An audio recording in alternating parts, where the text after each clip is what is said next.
আসসালামু আলাইকুম ওয়া রাহমাতুল্লাহি ওয়া বারাকাতুহু।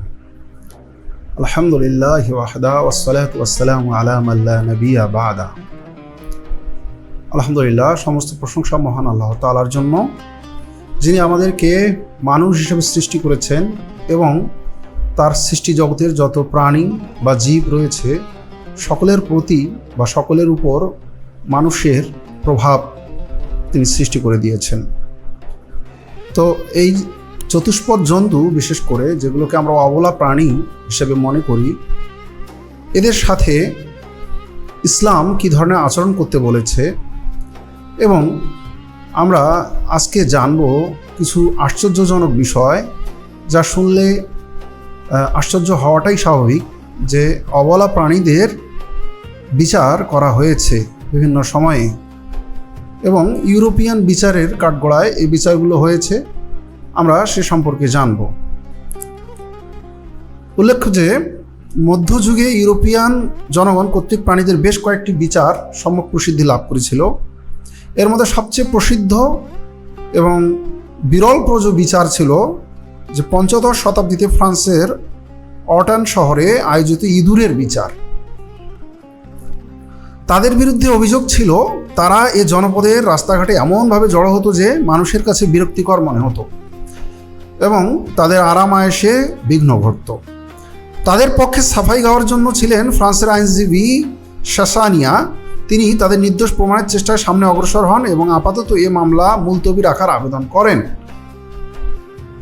তিনি আবেদনে বলেন, মাননীয় আদালত, মক্কেল ইঁদুরদের মাঝে অসুস্থ, দুগ্ধ, শিশু এবং বৃদ্ধ অপরিণত বয়সী থাকায় তারা আদালতে যথাসময়ে হাজির হতে পারেনি। তাই আজ আদালত মুলতবি ঘোষণা করে পরবর্তী দিন তারিখ নির্ধারণ করে দিলে মামলার বিবাদীরা আদালতে সশরীরে হাজির হতে পারবে। আদালত তার প্রস্তাবে সাড়া দিয়ে নির্দিষ্ট দিন পর্যন্ত এই মামলার শুনানি মুলতবি রাখা হয়, কিন্তু আদালত কর্তৃক নির্ধারিত পরবর্তী দিন তারিখেও তারা উপস্থিত হতে পারেনি। এর কারণ প্রসঙ্গে আসামি পক্ষের আইনজীবী আদালতকে বলেন, মাননীয় আদালত, আসামি ইঁদুরগুলো আদালতের হুকুমের প্রতি শ্রদ্ধাশীল, আদালতে উপস্থিত হওয়ার সদিচ্ছা তাদের রয়েছে, কিন্তু তারা আদালতে আসার পথে বিড়ালগুলো তাদের উপর হামলে পড়বে এই শঙ্কায় তারা শঙ্কিত এবং এই উৎকণ্ঠায় তারা উৎকণ্ঠিত। প্রধান বিচারপতি সবকিছু শুনে বললেন, অভিযুক্তদের জীবনের নিরাপত্তা দেয়া আমাদের নৈতিক দায়িত্ব। এবার আসামি পক্ষের উকিল তাদের জীবনের নিরাপত্তা নিশ্চিত করার জন্য ইঁদুরের বহর আদালতে যাওয়ার পথ মাড়ি দেওয়ার পূর্বেই শহরের সব বিড়াল বন্দি করে রাখার পক্ষে আদালতের নির্দেশ কামনা করলেন। কিন্তু শহরের লোকজন আদালত কর্তৃক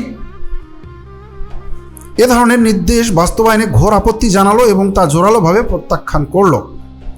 পরিশেষে আদালত অভিযুক্ত ইঁদুরগুলোকে নির্দোষ ঘোষণা করতে বাধ্য হলেন, কারণ আদালত আসামিদেরকে আইনগত নিরাপত্তার কোনো ব্যবস্থা করে দিতে ব্যর্থ বলে পর্যবেসিত হয়েছে। আসামি পক্ষের আইনজীবী এ ঘটনাকে কেন্দ্র করে ব্যাপক প্রসিদ্ধি লাভ করেন। আমাদের জানা নেই যে আইনজীবী তার মক্কেল ইঁদুর থেকে কোনো পারিশ্রমিক গ্রহণ করেছেন কিনা। হয়তো ইঁদুরের পক্ষ থেকে তার বই পুস্তক এবং কাগজপত্র না কাটার প্রতিশ্রুতি পারিশ্রমিক হিসাবে বিবেচিত ছিল।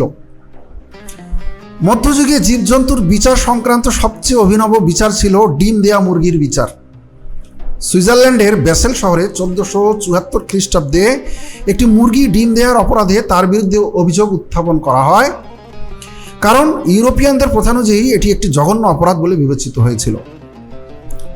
তাদের মাঝে লোকমুখে এ কথা প্রচলিত ছিল যে জাদুকররা নিজেদের অসদুদ্দেশ্য হাসিলের জন্য মুরগি খোঁজ করে ব্যবহার করে থাকে। বিচারের জন্য মুরগিটি সামনে উপস্থিত করা হয়। মুরগি পক্ষের আইনজীবী তাকে নির্দোষ প্রমাণ করার জন্য বললেন, যে কাজ মুরগিটি অনন্যপায় হয়ে করেছে সে কাজের জন্য কেন তাকে আদালতের কাঠগড়ায় দাঁড়াতে হবে। কিন্তু আদালত তার এ দাবি নাকচ করে মুরগিটির বিরুদ্ধে মৃত্যুদণ্ডাদেশ জারি করেন। এর কারণ বর্ণনার্থে আদালত বলেন, ভবিষ্যতে যাতে অন্যান্য মুরগি এর থেকে শিক্ষা লাভ করে এবং এ ধরনের জঘন্য অপরাধ হতে নিবৃত্ত হয়, সেজন্যই এ রায় দেয়া হলো।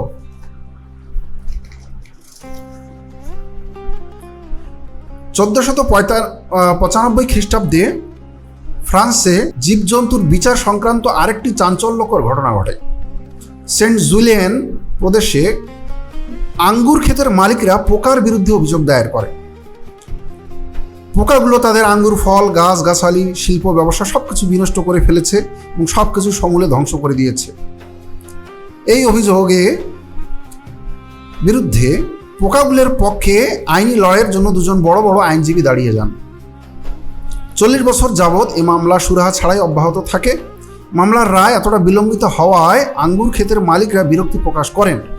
পরিশেষে তারা সকলে অনন্যপায় হয়ে এ বিষয়ে ঐক্যমতে পৌঁছেন যে কীটপতঙ্গের জন্য ক্ষেতের একটি অংশ ছেড়ে দেওয়া হবে, সেখানে তারা ফসলাদি গাছপালা যাচ্ছে তাই প্রাণ ভরে আহার করবে।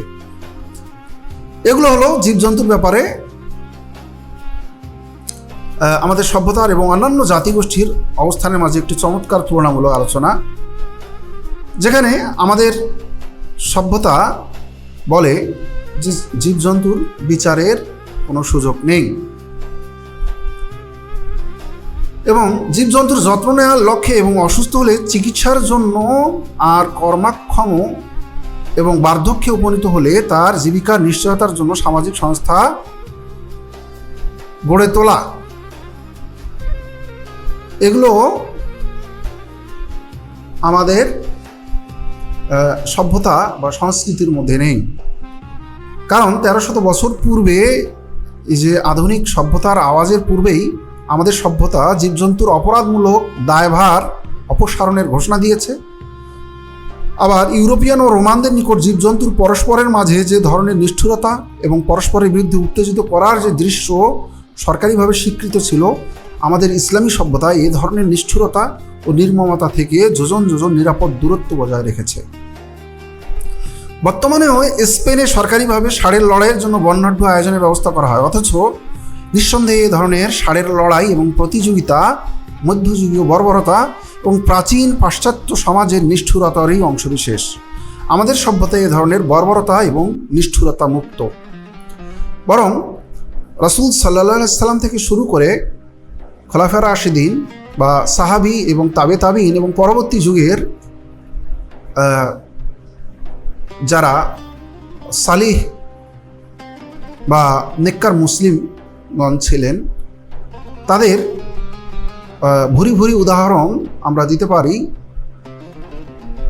যে চতুষ্পদ জন্তুসহ পশু পাখি বা প্রাণীদের ব্যাপারে, অবলা প্রাণীদের ব্যাপারে তাদের কী ধরনের মনস্তত্ত্ব ছিল এবং তারা তাদের সভ্যতার বিচারে তারা তাদের প্রতি কীভাবে দয়া প্রদর্শন করেছেন এবং তাদের যে অধিকার, সেই অধিকার কিভাবে তারা সুনিশ্চিত করেছেন। আমরা আগামী পর্বে এই বিষয়ে বেশ কিছু উদাহরণ রাসূল সাল্লাল্লাহু আলাইহি সাল্লাম থেকে শুরু করে সাহাবীগণ এবং তাবেঈন এবং পরবর্তী যুগের মুসলিমদের কিছু উদাহরণ তুলে ধরব,